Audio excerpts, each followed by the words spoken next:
So today we are going to have a look at the Deepcool Gammaxx GTE V2. I bought this CPU cooler to replace my stock Intel CPU cooler, which is pretty bad.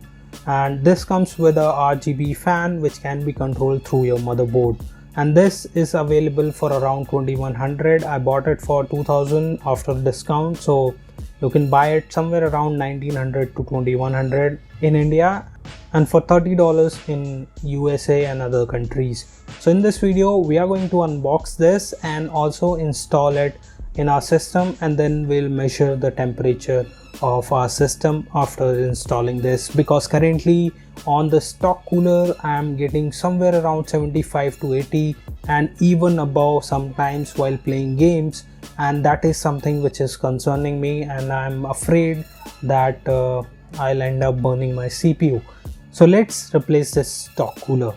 Now the good thing about this fan that I like the most is that it uses the clip design to mount the fan on this CPU cooler, and therefore you can replace the stock cooler with any cooler that you desire. So what I did was later I replaced this Deepcool stock fan that came with this CPU cooler with the Antec Dual Ring fan, RGB fan, which are very cheap and available for less than $10, and in India particularly it's available for 669 rupees.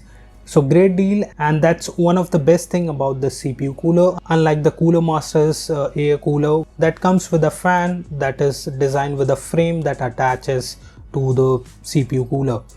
So basically you can mod this, you can change the fan, and if your fan dies someday you can easily replace it without replacing the entire CPU cooler unit.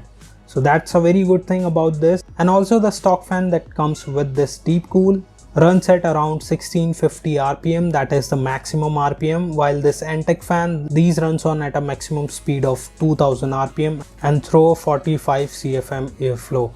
So let's begin and install it. Now it comes with the two mounting brackets, one for the AMD boards and another for the Intel boards, and it's very easy to connect. You just have to put these on this bracket and then screw them.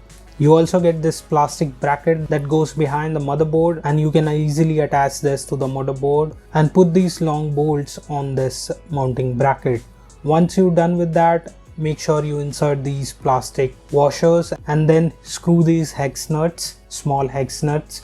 Once you are done with that, you have tightened your screws, and make sure that you do not tighten them too much, just enough that you feel that tension.